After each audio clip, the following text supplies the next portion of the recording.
नमस्कार साथियों, स्वागत है अनअकैडमी के इस क्लास में। आधुनिक बिहार का इतिहास हम लोग देख रहे हैं। शुरू कर दिया गया है, बीच में प्रैक्टिस सेट भी लाया जा रहा है आप लोगों के लिए कि आप अपनी तैयारी के स्तर को जान लें और कमी कहीं रह जाती है, जिस विषय में आपको कम स्कोर आ रहा है उस पर ज्यादा ध्यान दीजिए। जैसे आप लोग वीडियो को देखें, 150 क्वेश्चन जो 50-50 करके दिया गया, उसमें आप खुद को जज कीजिए कि आपका कौन सा विषय में कम नंबर आया। तो उस विषय पर हम लोगों को ज्यादा ध्यान देना है कि वह विषय ज्यादा मजबूत हो जाए और उसमें से प्रश्न जो है नहीं छूटे। आज मैं आप लोगों के सामने लेकर के आया हूं बिहार में आदिवासी आंदोलन। इसको जनजातीय आंदोलन के नाम से भी जानते हैं। बहुत सारा जनजातीय आंदोलन है, मुख्य परीक्षा में भी पूछा जाता है, जैसे संथाल विद्रोह, मुंडा विद्रोह, ताना भगत आंदोलन, या सम्मिलित करके आपको पूछ देगा कि बिहार में आदिवासी आंदोलन के कारण और कुछ महत्वपूर्ण विद्रोह का उल्लेख कीजिए।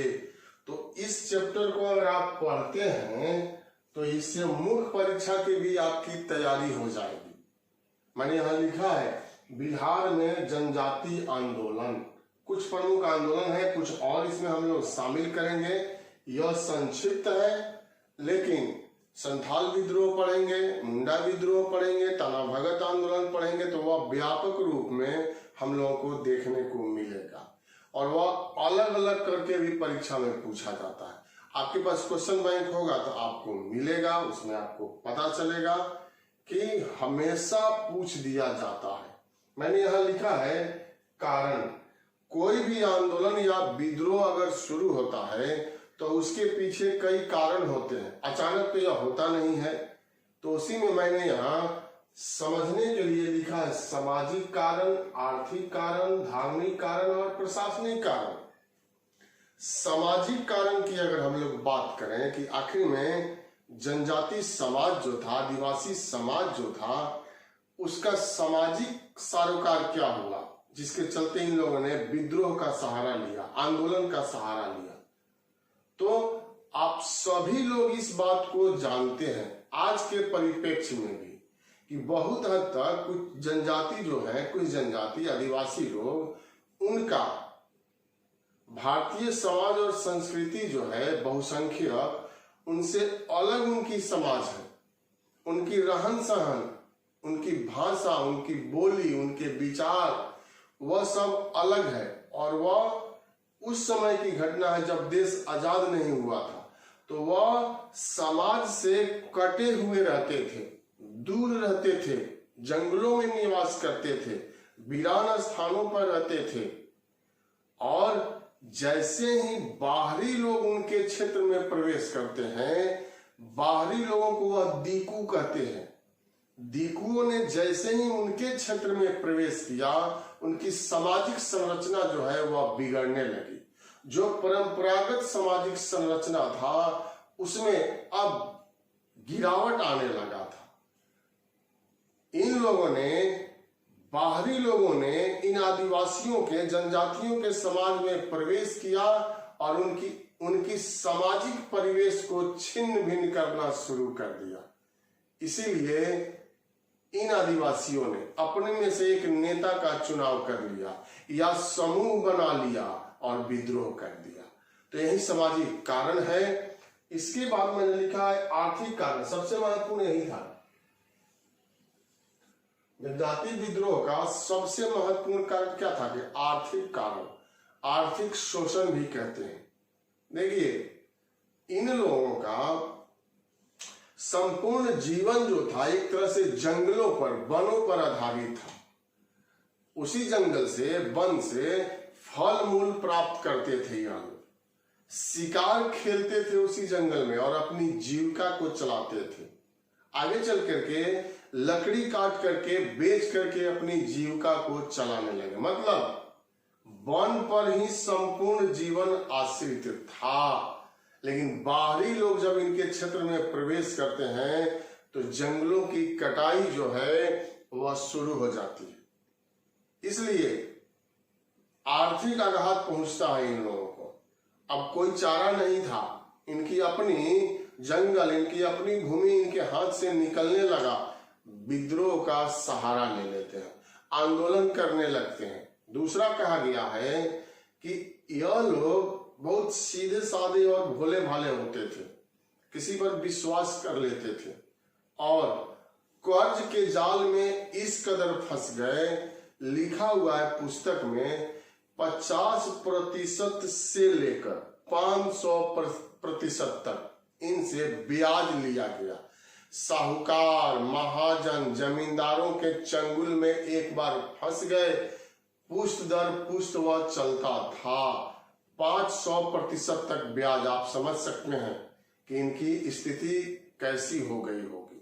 दूसरा, जो इनकी वनोपराशित जीवन था, अब बागानी कृषि शुरू करने का प्रयास किया गया। जमींदारों ने अंग्रेजी सरकार के साथ मिल करके इस कार्य को करना शुरू कर दिया। तो जब आर्थिक स्थिति दयनीय होगी, जब पेट की बात आ जाएगी, जब जीवन की बात आ जाएगी, तो विद्रोह तो करना ही पड़ेगा। और वही बात यहाँ पर भी आकर के शामिल हो जाता है और इन लोगों ने विद्रोह कर दिया।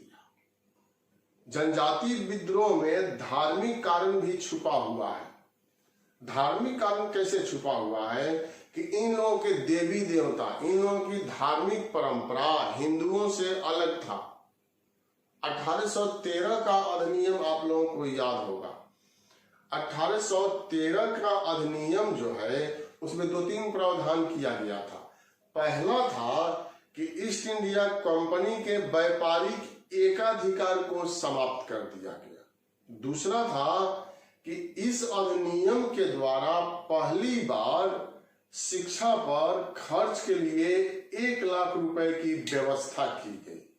और तीसरा था कि कानूनी रूप से ईसाई मिशनरियों को भारत आने की अनुमति मिल गई। वह भारत आकर के अपने ईसाई धर्म का प्रचार प्रसार कर सकते थे। और उसके बाद अनेक मिशनरी जो है वह भारत में प्रवेश कर जाती है और पहला लक्ष्य किसको बनाती है, तो यही गरीब लोगों को, भोले लोगों को, मासूम लोगों को अपने टारगेट में ले लेती है, धन का लालच दे देती है और इन लोगों को ईसाई धर्म में परिवर्तित करने लगती है। तो धार्मिक कारण भी यहाँ पर निकल करके सामने आया, जिसके चलते बिहार में जनजातीय आंदोलन जो है वह संपन्न किया गया। मैंने एक पॉइंट अलग से लिखा है प्रशासनिक। प्रशासनिक इसलिए लिखा है कि आदिवासी एकाएक कोई आंदोलन नहीं कर दिए, विद्रोह नहीं कर दिए। जब इनके विरुद्ध जमींदारों ने अत्याचार किया, सरकारी अधिकारियों ने अत्याचार किया, साहूकार महाजनों ने इनके साथ दुर्व्यवहार किया या बाहरी लोगों ने परेशान किया, तो जब प्रशासन के समक्ष गए, कानून और न्याय मांगने के लिए गए, लेकिन वहां पर इनको न्याय नहीं मिला।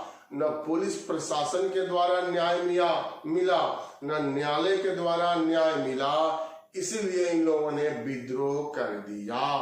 तो यही मुख्य कारण था, जिसमें सबसे महत्वपूर्ण कारण है आर्थिक कारण, जिसके चलते इन लोगों ने विद्रोह किया था। अब यहाँ पर कुछ संक्षिप्त विद्रोह का मैंने नाम लिख दिया है, जैसे तमाड़ विद्रोह, आप यह देख रहे हैं, तमाड़ विद्रोह किया गया था। 18वीं शताब्दी के अंतिम समय में तमाड़ विद्रोह उराव जनजाति के लोगों ने किया था।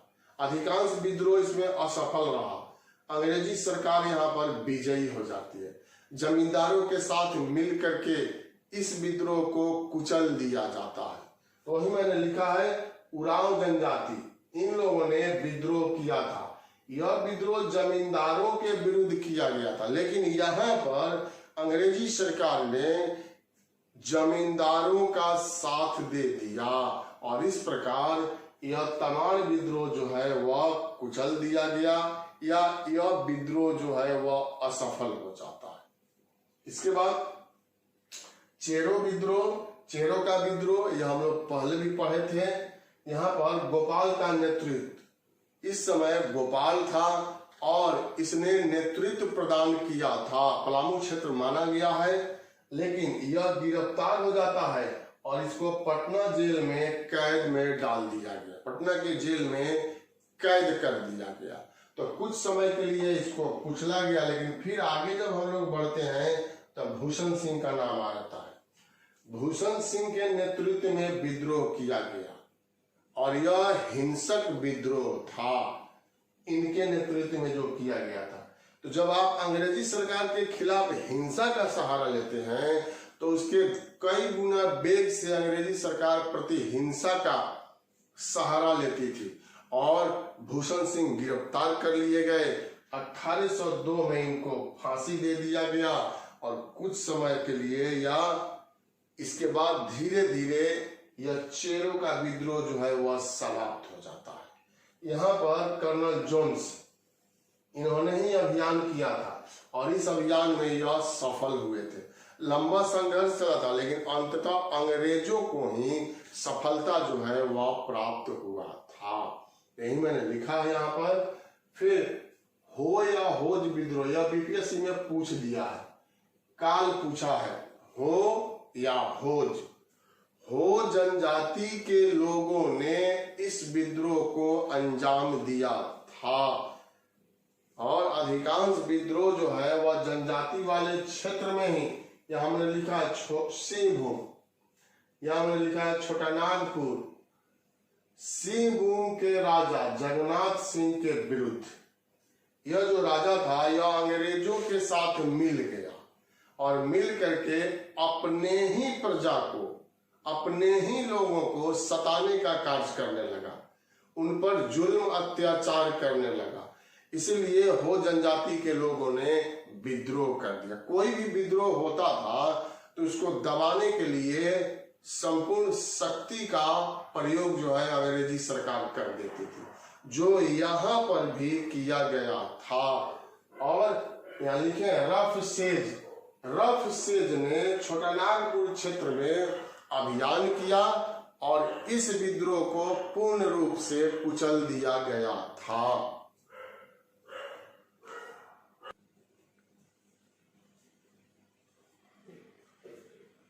होज विद्रोह मैंने पहले भी कहा कि बीपीएससी में पूछ दिया है। और इसके बाद जो है यहाँ पर मैंने लिखा है कोल विद्रोह। यह विद्रोह को कुचल दिया गया लास्ट में, कोल विद्रोह। और कोल विद्रोह जो है छोटा नागपुर के क्षेत्र में इसको संचालित किया गया था। और भी क्षेत्र शामिल था, जैसे मानभूम की बात करेंगे, सिंहभूम की बात करेंगे। तो इस क्षेत्र में आर्थिक शोषण जो है वह मुख्य मुद्दा बन गया था। यहाँ देखा गया कि जमींदार वर्ग के जो लोग थे वह आदिवासियों को मूर्ख बना रहे थे, और मूर्ख ही नहीं बना रहे थे बल्कि उनके साथ अमानवीय व्यवहार भी किया जा रहा था। जैसे उदाहरण दिया गया है कि वह लोग पालकी में चलते थे और कहार का काम आदिवासियों से लेते थे, उनकी जमीन को छीन करके अपने कब्जे में कर लेते थे। इसके साथ साथ न्याय व्यवस्था को पूर्ण रूप से इन लोगों ने खरीद करके अपनी जेब में रख लिया था। इसीलिए व्यापक पैमाने पर यह विद्रोह जो है वह संपन्न किया गया। नेतृत्व ज्यादा पूछा जाता है, किसने किया? तो नेतृत्व आप यहां देख रहे हैं, बुद्धू भगत और सिंह राय, दोनों में से दे सकता है या दोनों में से कोई एक दे सकता है। कोल विद्रोह का नेतृत्व इन्हीं लोगों के द्वारा किया गया था, बुद्धू भगत और सिंह राय के नेतृत्व में। अंग्रेजों की तरफ से कौन नेतृत्व किया था तो अभी मैंने लिख दिया है, कैप्टन विल्किंसन। इसने अंग्रेजों के तरफ से नेतृत्व जो है वह प्रदान किया था। अंग्रेजों के पास बहुत अधिक संसाधन थे, इसलिए अधिकांश अवसर पर अंग्रेज जो है वह विजयी हो गए। लेकिन माना गया है कि कोल विद्रोह ने आगे चल करके प्रशासनिक व्यवस्था में सुधार के मार्ग को प्रशस्त किया था। जैसे यहाँ लिखे हमने रेगुलेशन 13। पहले क्या था कि इन क्षेत्रों पर बंगाल का कानून जो है वह लागू किया जाता था, लेकिन अब देखा गया कि नहीं, बार बार विद्रोह इस क्षेत्र में हो रहा है तो कुछ प्रशासनिक व्यवस्था में सुधार जो है वह किया जाए, और उसी का परिणाम है रेगुलेशन 13 नामक कानून बना करके रामगढ़ जिला को विभाजित किया गया। केवल रामगढ़ जिला को ही विभाजित नहीं किया गया, बल्कि नई प्रशासनिक व्यवस्था भी लागू किया गया, और नई प्रशासनिक व्यवस्था के अंतर्गत विल्किंसन को इस क्षेत्र का गवर्नर बनाया गया। जो नई प्रशासनिक व्यवस्था क्षेत्र में कायम किया गया था उसका गवर्नर इसको बना दिया गया। पहले यह सेना का अधिकारी था, लेकिन अब यह आकर के यहाँ पर इस क्षेत्र का गवर्नर बन जाता है, और सुधार करने का प्रयास जो है वह किया जाता है। उसके बाद मैंने यहाँ लिखा है छोटा नागपुर, मानभूम, सिंहभूम, पलामू तक क्षेत्र में इस कोल विद्रोह का विस्तारित रूप हो गया था। इसी कोल विद्रोह की अगली कड़ी के रूप में भूमिज विद्रोह आप यहाँ देख सकते हैं। यह साथियों मैंने लिखा है, इसे गंगा नारायण हंगामा भी कहा जाता है, क्योंकि इन्होंने नेतृत्व प्रदान किया था गंगा नारायण ने, तो इसलिए गंगा नारायण हंगामा के नाम से भूमिज विद्रोह को माना जाता है, क्योंकि इन्होंने नेतृत्व किया था। स्पष्ट कर दिया है मैंने। बेडन और टीमर का नेतृत्व अंग्रेजों के तरफ से बेडन महोदय और टीमर ने नेतृत्व प्रदान किया था, संपूर्ण शक्ति लगा दिया था इस विद्रोह को कुचलने के लिए, और अंततः सफल भी होते हैं। यह कोल विद्रोह से जुड़ा हुआ था, इसने प्रशासन में सुधार का मार्ग प्रशस्त किया। यह जो आप देख रहे हैं रेगुलेशन 13 वह यहाँ पर भी ला करके लागू किया गया था। तो यह कुछ विद्रोह है जिसमें संक्षिप्त रूप में ही हम लोगों को जानना था, लेकिन 3 विद्रोह और है जिसके बारे में हम लोग विस्तार पूर्वक से चर्चा करेंगे, और वह होगा संथाल होगा, मुंडा होगा, ताना भगत होगा।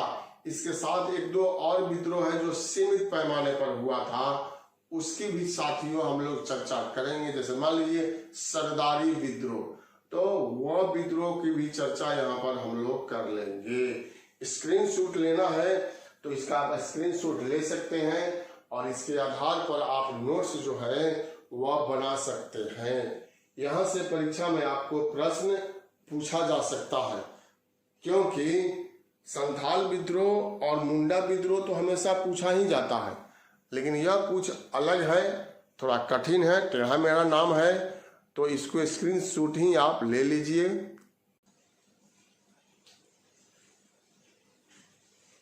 अब हम लोग कुछ और विद्रोह इसमें शामिल कर रहे हैं बिहार में जनजाति विद्रोह के अंतर्गत, जैसे सरदारी आंदोलन, यहाँ मैंने लिखा है, और 1859 से लेकर के 1881 तक।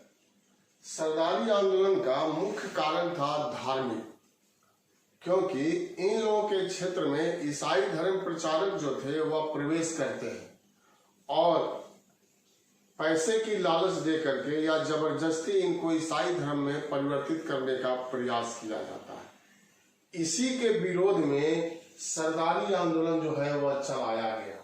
यहाँ पर एक पॉइंट है, द मुंडाज, यह पुस्तक का नाम है, और एस.सी. राय की यह पुस्तक है। इसी पुस्तक में, द मुंडाज पुस्तक में, इस सरदारी आंदोलन का वर्णन जो है वह किया गया है। तो पुस्तक का नाम याद रखना है कि किस पुस्तक में इसका उल्लेख जो है वह किया गया है। यही पॉइंट हम लोगों के लिए महत्वपूर्ण हो जाता है। उसके बाद खरवार आंदोलन, यह 1874 यहाँ लिख रहे हैं।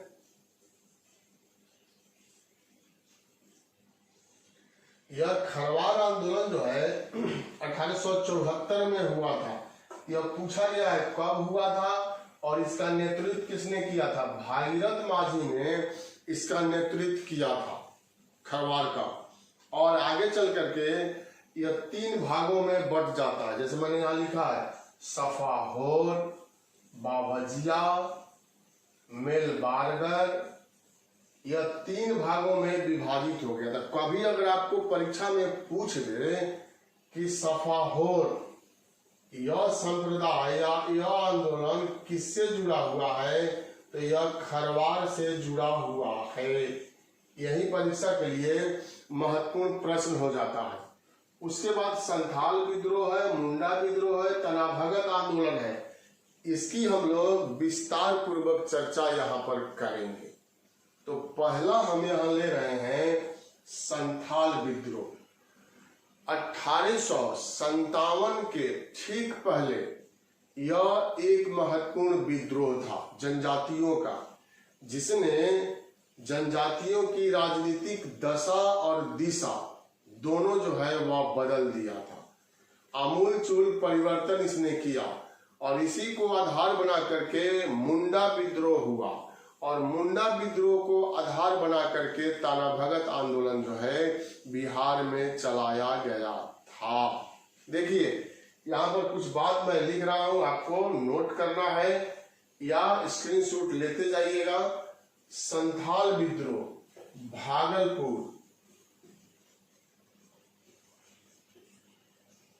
भागलपुर से लेकर राजमहल, यह क्षेत्र है भागलपुर से लेकर के राजमहल के बीच तक का क्षेत्र, जिसको दामन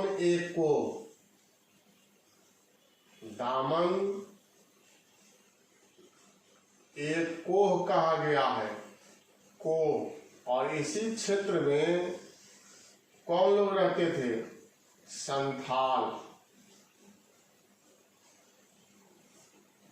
संथाल लोग इसी क्षेत्र में रहते थे और इन्हीं संथालों ने विद्रोह का सहारा लिया था। जैसे हम लोग कारण की चर्चा किए थे, चाहे वह सामाजिक स्तर का कारण हो, धार्मिक हो, आर्थिक हो, प्रशासनिक हो, यह सब कारण जो है यहाँ पर दिखलाई पड़ता है।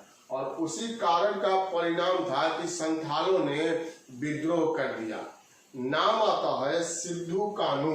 देखिए सिद्धू कान्हू, यह दो महत्वपूर्ण थे, लेकिन इसके अतिरिक्त चांद भैरव,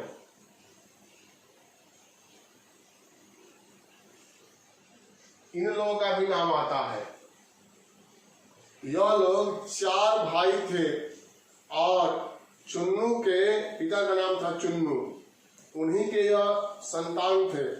और इन लोगों ने विद्रोह करने का ठान लिया कि अंग्रेजों को और जमींदारों को अगर सबक सिखाना है तो आक्रमण करना होगा, हिंसात्मक विद्रोह करना होगा, क्योंकि प्रशासन से कोई लाभ हम लोगों को मिलने वाला नहीं है, कानून से हम लोगों का किसी भी प्रकार का न्याय मिलने वाला नहीं है, इसीलिए विद्रोह करना है। भगनीडीह नामक स्थान पर ये लोग एकत्रित होते हैं और इसके बाद विद्रोह जो है वह शुरू कर दिया जाता है।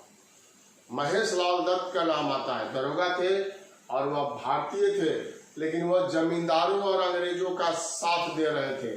उनकी हत्या कर दिया इन संथालों ने। तब मेजर बारो को भेजा गया, यहाँ देखना है,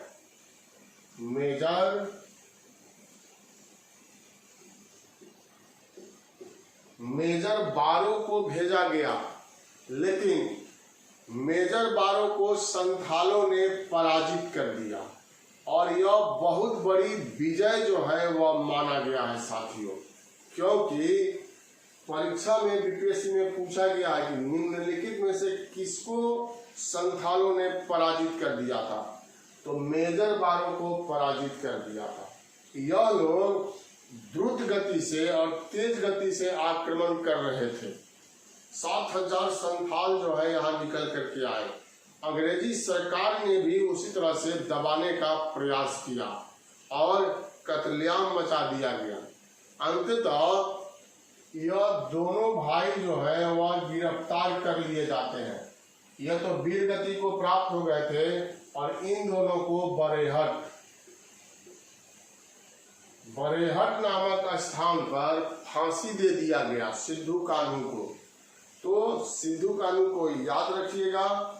इस प्रकार यह आंदोलन 56 तक आते आते समाप्त हो जाता है, लेकिन इन लोगों का बलिदान जो है वह बेकार नहीं गया। और सरकार ने प्रशासन में सुधार करने का प्रयास किया। 1856 में संथाल परगना अधिनियम लाया गया और संथालों के लिए कई सारी सुविधाएं जो है वह प्रदान किया गया। कुछ विद्वान कहते हैं कि यह संथाल विद्रोह जो है 1857 के विद्रोह का भी आधार तैयार जो है वह कर दिया था। इसके बाद साथियों मुंडा विद्रोह है और ताना भगत आंदोलन है। यह दोनों भी काफी महत्वपूर्ण है पीटी के दृष्टिकोण से और मुख्य परीक्षा के दृष्टिकोण से। इसका स्क्रीनशॉट लेना चाहते हैं तो आप ले लीजिए।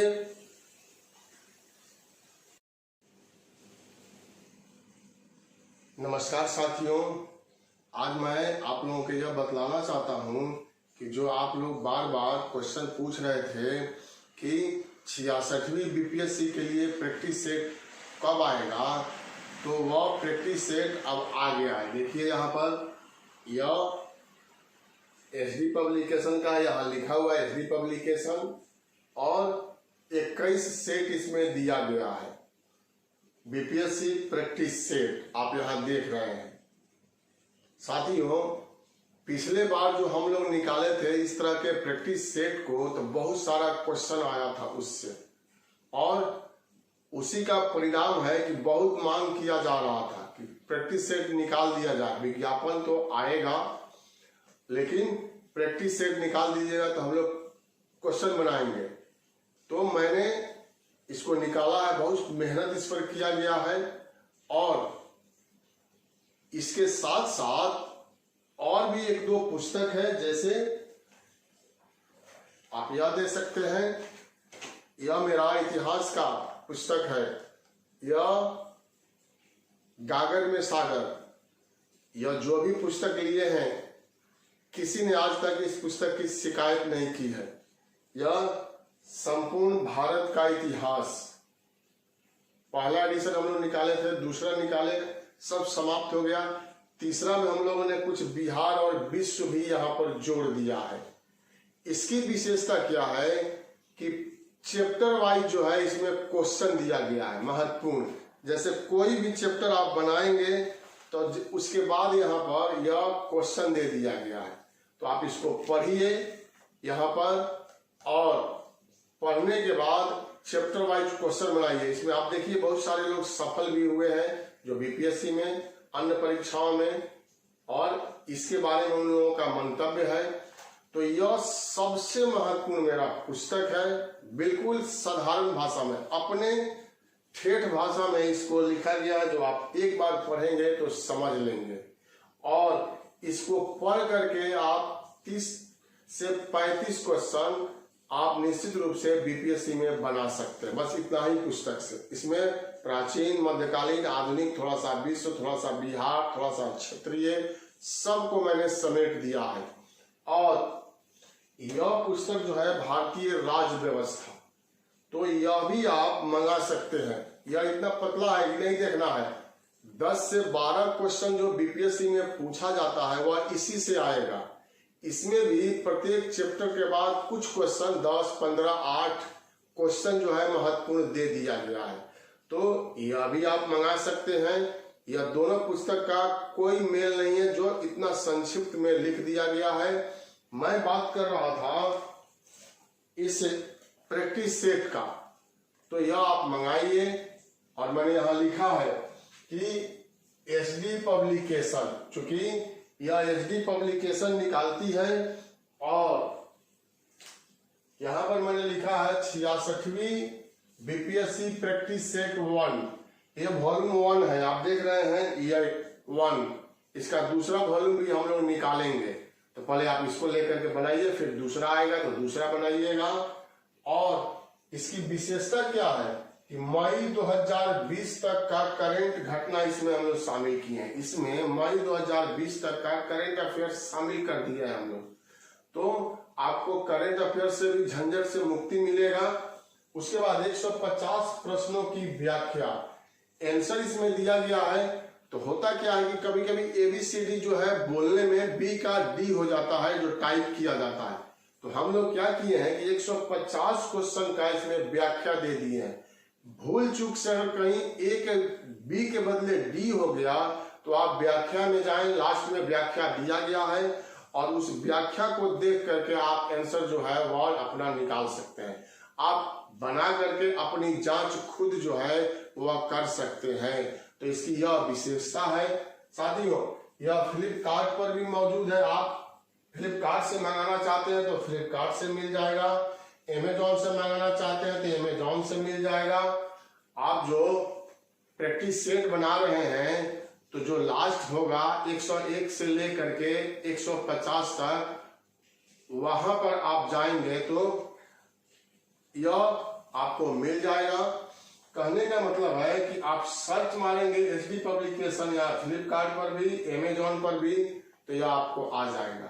अगर उस तरह से नहीं मंगाना है तो इस मोबाइल नंबर पर संपर्क कीजिए 9631507251। इस पर आप कॉल करेंगे तो आपको बताया जाएगा कि किस तरह से आपके पास कुरियर के माध्यम से या बाई पोस्ट जो है वह भेज दिया जाएगा। यह पुस्तक आप दूर दराज के क्षेत्र में रहते हैं तो आपके पता पर भेजा जाएगा। कुरियर का खर्च और इसका जो दाम है, जो मूल्य है, वह आपको देना होगा और यह आप कुरियर के माध्यम से आपके यहाँ भेजा जा सकता है। तो इसको निश्चित रूप से लीजिए और मैं एक एक करके इसका प्रैक्टिस सेट कराते चलूंगा। आप बनाइएगा। मैं जब प्रैक्टिस सेट कराता हूं तो आया इसमें जो व्याख्या दिया गया है तो यह 150 नहीं है। एक सेट में कम से कम आपको 400 से 500 क्वेश्चन जो है वह बनेगा। तो यह इसकी विशेषता है। इसी के लिए मैं यह छोटा सा आप लोगों को जानकारी जो है वह देना चाह रहा था। बहुत बहुत धन्यवाद।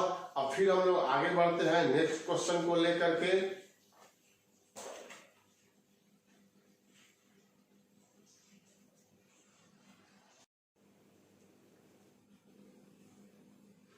अब साथियों, जनजाति विद्रोह में मुंडा विद्रोह और ताना भगत आंदोलन दो हम लोगों को पढ़ना है। मुंडा विद्रोह तो मुख्य परीक्षा में भी जीएस में पूछा जाता है, तो इसके लिए भी यह महत्वपूर्ण है और इसने एक नया संदेश दिया था जनजाति विद्रोह के अंतर्गत और इसी का अनुकरण आगे चल के ताना भगत आंदोलन के संदर्भ में जो है वह किया गया था। तो पहले हम लोग इसको लेते हैं मुंडा विद्रोह 1899 से लेकर 1900। मुंडा विद्रोह के प्रवर्तक जो थे वह बिरसा मुंडा थे। इस मुंडा विद्रोह को उलगुलान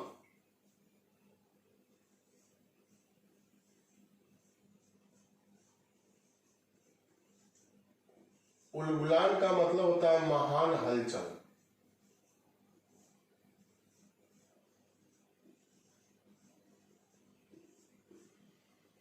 उलगुलान कहा गया है। कभी पूछ दे उलगुलान से कौन संबंधित है, तो बिरसा मुंडा जो है वह उलगुलान से संबंधित है और यही इसके प्रवर्तक थे। बिरसा मुंडा का जन्म जो है, जैसे यहां आप देखिए, इनका जन्म जो है रांची जिला के, यहां रांची जिला के तमार थाना के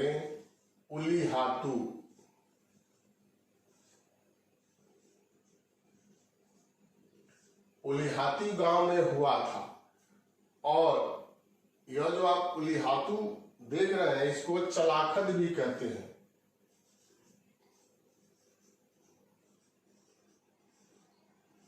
उलीहातू या चलाखद गांव में हुआ था। 1874 माना जाता। 1874 में इनका जन्म हुआ था। शुरू से कुशाग्र बुद्धि के रूप में माने गए हैं बिरसा मुंडा। बिरसा मुंडा जब थोड़े से बड़े होते हैं तो इन्होंने आनंद पांडे के यहाँ नौकरी प्राप्त कर लिया। आनंद पांडे बीपीएससी में पूछा गया है। और उन्हीं के यहाँ कार्य करने लगे। उसी आनंद पांडे ने इनको शिक्षा दीक्षा दिया था, थोड़ा बहुत पढ़ाया लिखाया इनको। इसीलिए बिरसा मुंडा ने आनंद पांडे को अपना गुरु मान लिया। अगर परीक्षा में आपको पूछे कि बिरसा मुंडा के गुरु कौन थे, बिरसा मुंडा,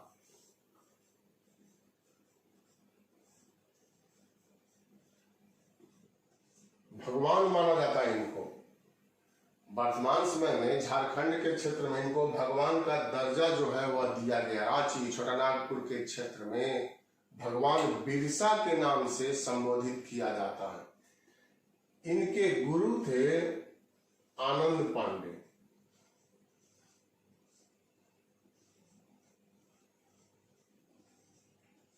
तो यह पूछे तो आप इसको जवाब दीजिए। बिरसा मुंडा को धरती आबा, धरती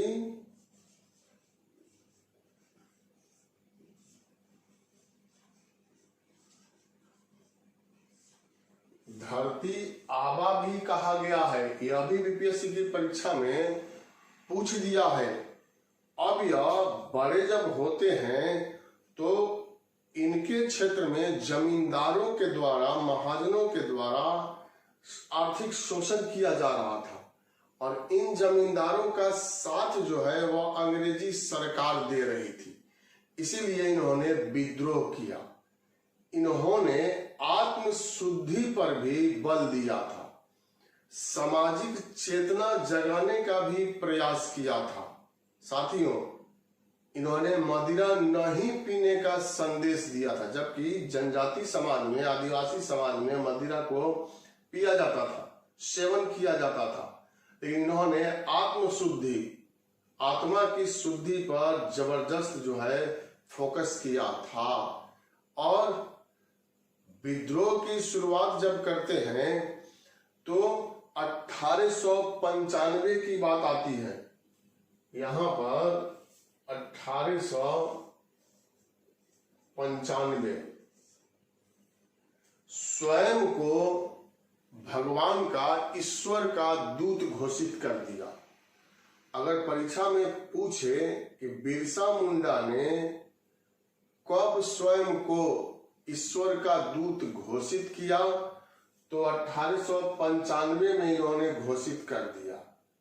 और सिंह बोगा, यह नाम आएगा सिंह बोंगा, इन्हीं की पूजा करने का, आराधना करने का संदेश दिया। इनके देवता जो हैं यही थे, जिसको ठाकुर जी के नाम से भी संबोधित किया जाता है। जब विद्रोह की शुरुआत करते हैं तो सरकार के द्वारा इनको गिरफ्तार कर लिया गया। गिरफ्तार करके जेल में डाल दिया गया। लेकिन महारानी विक्टोरिया की रजत जयंती मनाया जा रहा था, रजत जयंती समारोह, इसीलिए इनको जेल से रिहा कर दिया गया। लेकिन सभी पुस्तक में लिखा हुआ है कि जेल से रिहा होने के बाद इन्होंने आंदोलन को या विद्रोह को और तेज कर दिया। यह जो आप रांची देख रहे हैं, इसी को मुख्य केंद्र बनाया गया था, इस रांची को। और इसके साथ साथ क्षेत्रीय कार्यालय सिरसा, तमाड़,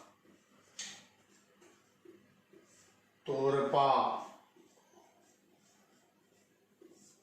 चक्रधरपुर,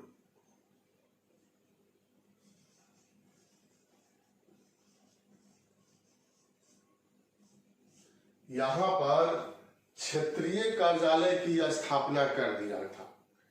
और हिंसक तथा तोड़फोड़ की कार्रवाई में इन्होंने ज्यादा विश्वास किया था। जमींदारों को टारगेट बनाया गया, महाजनों को भी इसमें लपेट लिया गया। जब आप हिंसा के द्वारा किसी भी कार्य को संपन्न करेंगे तो सरकार उसको कुचलने के लिए प्रतिहिंसा का सहारा लेती थी और उसको कहने का मौका मिल जाता था कि आपके द्वारा हिंसात्मक कार्रवाई की गई है, तो उसी के बदले के रूप में यह कार्य किया जा रहा है। साथियों, यह बिरसा मुंडा अंधविश्वास के रूप में भी आगे बढ़ते हैं। बिपिन चंद्रा की पुस्तक में लिखा हुआ है कि यह पुनः 1899 में गिरफ्तार कर लिए गए और रांची जेल में इनको कैद कर दिया गया। रांची जेल में ही तबीयत खराब होता है और 1900 में इनकी मृत्यु जो है वह हो जाती है और यह आंदोलन यहाँ पर आकर के समाप्त हो जाता है। तो विद्वानों का कहना है, बिपिन चंद्रा की पुस्तक में लिखा हुआ है कि यह लोग परंपरागत हथियार से लड़ते थे, जैसे तीर धनुष है, भाला है, तलवार है, जबकि अंग्रेजों के पास आधुनिकतम हथियार था और उस हथियार का सामना परंपरागत हथियार के माध्यम से नहीं किया जा सकता था।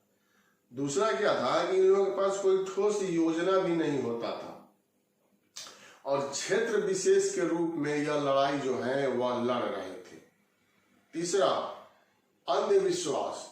अंधविश्वास यह कि इन्होंने अपने अनुयायियों में यह संदेश दिया कि हम लोगों के साथ ठाकुर जी, मतलब हम लोगों के देवता अदृश्य होकर के लड़ रहे हैं, तो हम लोगों की संख्या जो है वह कम नहीं है और किसी भी कीमत पर हम लोग यहाँ विजयी हो जाएंगे। भले वो दिखाई नहीं दे रहे हैं, लेकिन हम लोगों के साथ जो है वह हैं और युद्ध में शामिल हैं, तो इसीलिए हम ही लोग विजयी होंगे। लेकिन ऐसा कुछ होने वाला यहाँ पर नहीं था और यह विद्रोह जो है 1900 ईस्वी में आकर के यहाँ पर समाप्त हो जाता है। लेकिन 1900 ईस्वी में समाप्त हुआ और इसका सकारात्मक प्रभाव क्या पड़ता है कि 1908 में छोटा नागपुर,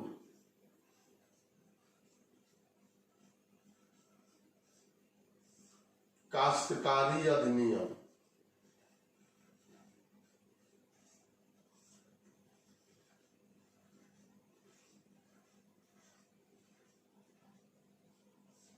यह पारित कर दिया गया।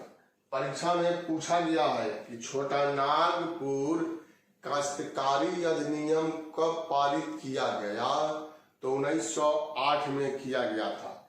इस काश्तकारी अधिनियम के द्वारा छोटा नागपुर के क्षेत्र में जो मुंडा विद्रोह चलाया गया था, इन लोगों को कुछ छूट जो है वह दिया गया, जैसे बैठ बेगारी प्रथा। बेगारी प्रथा तो आप लोग समझते होंगे, उसी को इस समाज में बैठ बेगारी प्रथा कहा गया है। मतलब बिना मजदूरी दिए कार्य करा लेना बेगारी प्रथा कहलाता है, तो उसको समाप्त किया गया। और मुंडारी, यहां लिख रहे हैं मुंडारी,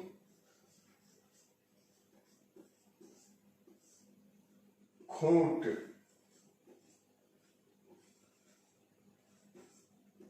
कटी प्रथा, इसको मान्यता दिया गया। बैठ बेगारी प्रथा को समाप्त कर दिया गया, मुंडारी खूंट कटी प्रथा को मान्यता दिया गया। यह लोग जो खेती करते थे, कृषि करते थे, उसको हम लोग जानते हैं झूम और पडु की कृषि। यही कृषि जो है इन लोगों के द्वारा संपन्न किया जाता था। तो वनों पर एक तरह से इन लोगों को अधिकार जो है छोटा नागपुर काश्तकारी अधिनियम के द्वारा प्रदान कर दिया गया। तो जब मुख्य परीक्षा में हम लोग लिखते हैं, तो पीटी के लिए हम लोग पढ़ रहे हैं, जब मुख्य परीक्षा में हम लोग लिखते हैं तो इसको ले जाकर के छोटा नागपुर काश्तकारी अधिनियम से जोड़ते हैं और तब भले यहाँ पर असफल हो गया, लेकिन बिरसा मुंडा का बलिदान बेकार नहीं गया और इन्हीं का प्रयास था या इन्हीं का बलिदान जो था जिसके एवज में 1908 में छोटानागपुर काश्तकारी अधिनियम को पारित करके कुछ सुविधाएं प्रदान जो है वह किया गया। असफल होते हुए भी यह आंदोलन एक तरह से सफल माना जाता है। तो यह महत्वपूर्ण तथ्य, इतना तथ्य आप शामिल जो है वह कर सकते हैं। और यहाँ से इस बार के परीक्षा में प्रश्न जो है वह पूछा जा सकता है, इसीलिए यह मुंडा विद्रोह आपके लिए काफी महत्वपूर्ण हो जाता है। इसी से जोड़ करके यह ताना भगत आंदोलन जो है वह देखा जाता है। ताना भगत यह बिहार में संचालित किया गया था साथियों। जो यह ताना भगत आंदोलन देख रहे हैं 1914 में, और बिहार में यह आंदोलन चलाया गया। उरांव जनजाति के लोगों ने इस विद्रोह को संचालित किया था। परीक्षा में पूछा है कौन से जनजाति थी, तो उरांव याद रखिएगा। यहां उरांव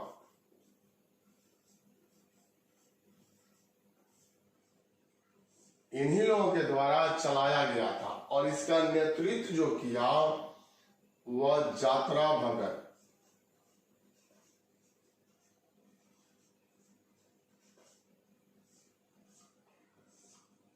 जात्रा भगत के नेतृत्व में यह ताना भगत आंदोलन जो है वो आप देख रहे हैं चलाया गया था। एक बात यहाँ पर स्पष्ट करना जरूरी है कि यह एक ऐसा आंदोलन था, ताना भगत आंदोलन, जो अन्य आंदोलनों से भिन्न था साथियों। और इसलिए भिन्न था कि इसमें गांधी जी के विचारों को शामिल कर लिया गया था।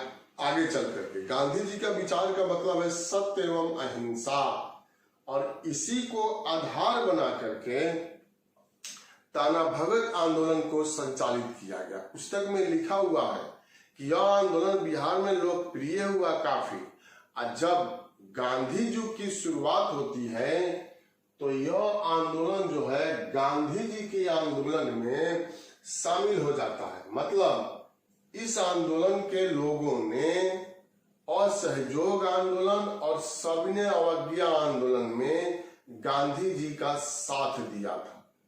तो एक विभाजक रेखा आप कह सकते हैं कि अधिकांश जनजातीय आंदोलन जो था, आदिवासी आंदोलन जो था, उसमें हिंसा का पुट बहुत अधिक दिखलाई पड़ता है। लेकिन ताना भगत आंदोलन इन विद्रोहों से, इन आंदोलनों से अलग था, और यह गांधी जी के विचारों से प्रेरित होकर के चलता है, इसीलिए लंबे समय तक चलता है। जिसमें हिंसा शामिल हो जाता था उसको तो सरकार तुरंत कुचल देती थी, लेकिन जहां पर हिंसा की गुंजाइश नहीं हो, गांधी जी सत्य और अहिंसा को लेकर के चले, सत्याग्रह को अपनाया, तो अंग्रेज भी विवश हो जाते थे सोचने पर कि यह तो हिंसा का पालन कर ही नहीं रहे हैं, विरोध भी कर रहे हैं और बोल भी रहे हैं कि जो सजा दिया जाए वह मुझे मंजूर है। तो सरकार असमंजस में पड़ जाती थी। इसीलिए ताना भगत आंदोलन जो है वह लंबे समय तक बिहार में चलता है। तो यह कुछ बिहार में जनजाति आंदोलन हम लोगों का था, और अधिकांश आंदोलन आप देख रहे हैं कि असफल हो गया, सीमित पैमाने पर चलाया गया, क्षेत्रीय आधार पर चलाया गया, क्योंकि इन लोगों का मुद्दा ही था जो वह क्षेत्रीय मुद्दा था। और क्षेत्रीय मुद्दा भले ही था, लेकिन आगे चल करके राष्ट्रीय आंदोलन के मार्ग को प्रशस्त करता है। इसलिए करता है कि धीरे धीरे अनुभव होने लगा था। यह तो उतने पढ़े लिखे लोग नहीं थे, सीधे साधे लोग थे, भोले भाले लोग थे, विश्वासी थे, विश्वास कर लिया, और उस विश्वास का नाजायज फायदा बाहरी लोगों ने, जिसको दीकू कहते थे, जमींदारों ने, अंग्रेजी सरकार ने, ईसाई मिशनरियों ने उठाया, और तब इन लोगों ने विद्रोह कर दिया। और आम जनता को इन विद्रोहों के माध्यम से संदेश दिया गया, और तब वही राष्ट्रीय आंदोलन का आधार जो है वह बन जाता है। राष्ट्रीय आंदोलन की नींव जो है वह तैयार हो जाती है।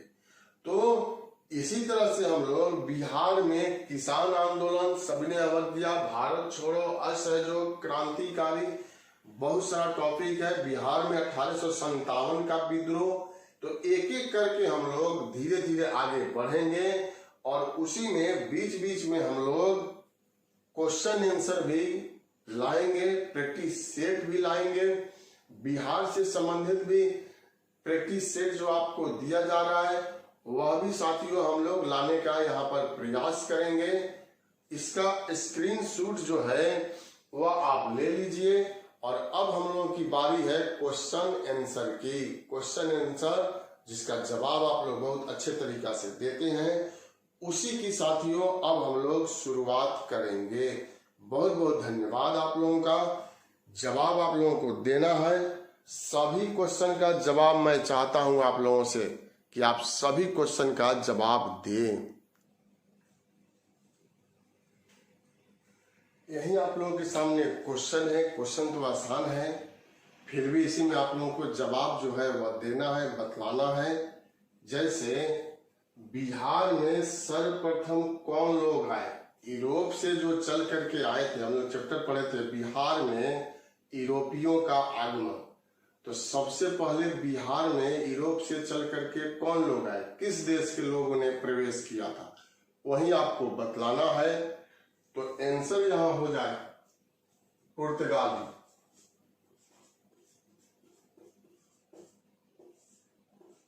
यही आंसर होगा। दूसरा क्वेश्चन है, डचों ने पटना में अपनी प्रथम फैक्ट्री कब स्थापित किया?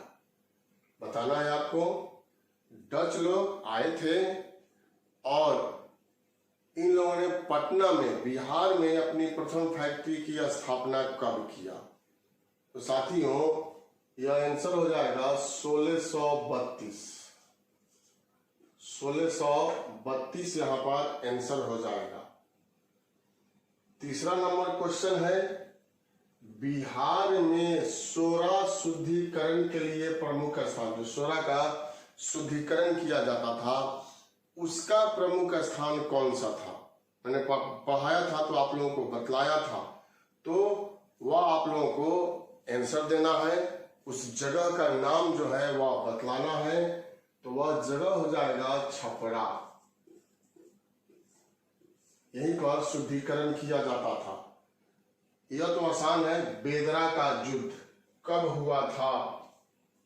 1759 में। बेदरा का युद्ध किनके बीच हुआ था? तो अंग्रेज और डचों के बीच हुआ था, जिसमें डच पूर्ण रूप से पराजित हो गए और अंग्रेज यहां पर विजयी हुए थे।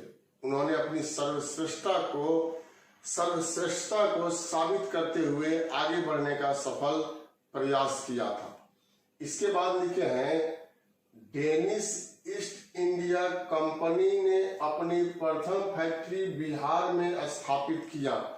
जगह का नाम बतलाना है आपको कि डेनिश ईस्ट इंडिया कंपनी, जो डेनमार्क की कंपनी थी, बिहार में उसने अपनी प्रथम फैक्ट्री की स्थापना कब किया था? जवाब आप दीजिए। तो इसका जवाब हो जाएगा पटना।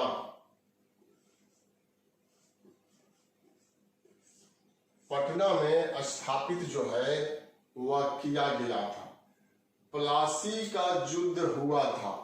प्लासी का युद्ध आपको बतलाना है कब हुआ था।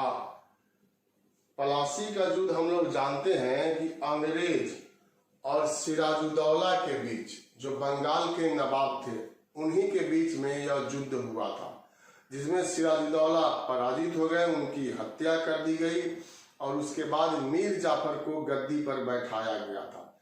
तो 1757 यह ईस्वी सन आपको याद रखना है।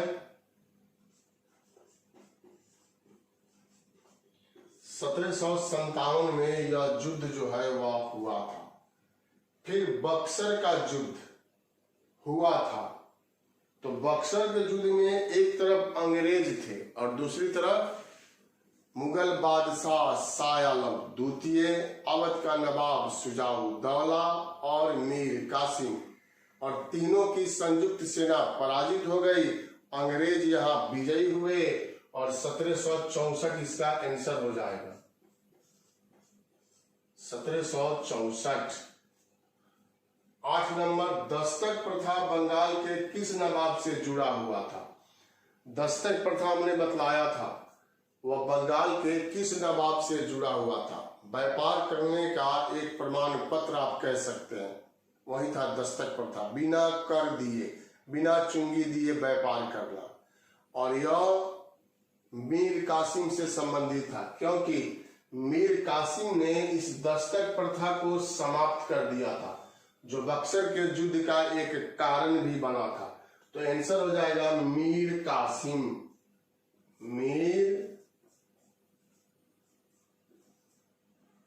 मीर कासिम जो है यहां पर साथियों, यह आंसर होगा। ब्लैक होल की घटना बंगाल के किस नवाब से जुड़ा हुआ है? ब्लैक होल, काली कोठरी की घटना, जिसके बारे में वर्णन किया था हालवेल, तो किसके समय की यह घटना है? तो जवाब हम लोगों का यहां होगा सिराजुद्दौला।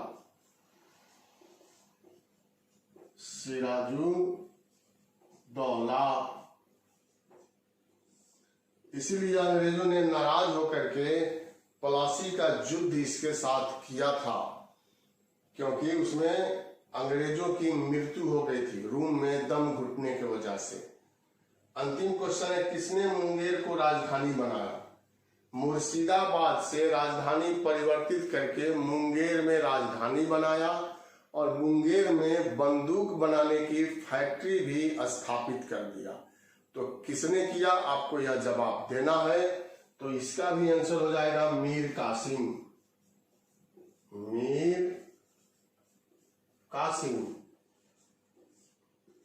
तो यही आज का 10 क्वेश्चन है और अधिकांश क्वेश्चन का जवाब आप लोगों ने दे दिया होगा, हमें आशा है, और वह सब सही भी होगा, क्योंकि आप लोग अच्छे तरीका से पढ़ते हैं, जवाब आप लोग देते हैं, चाहे प्रैक्टिस सेट हो वह बिहार से हो या संपूर्ण जीके जीएस का हो, सब में आप लोग अच्छा जो है वह कर रहे हैं, और यही सबसे बड़ी खुशी की बात है।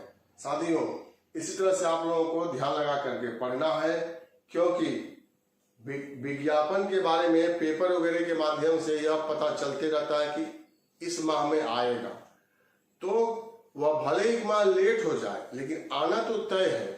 और जब हमारी तैयारी रहेगी तो कोई घबराहट नहीं रहेगा। ऐसा होता है कि विज्ञापन आने के बाद से तैयारी बहुत सारे लोग शुरू करते हैं, तो वह नहीं, उसमें आपको घबराहट हो जाएगा, यह विषय पढ़ें कि वह छोड़ें, तो जो पढ़ा हुआ चीज है वह भी आप भूलने लगेंगे। इसका आप स्क्रीनशॉट ले लीजिए, महत्वपूर्ण क्वेश्चन है, और अगर याद हो गया जिन लोगों को तो कोई बात ही नहीं है, वह स्क्रीनशॉट ले करके इसका आप नोट्स जो है वह बना सकते हैं। बहुत बहुत शुभकामना, बहुत बहुत धन्यवाद।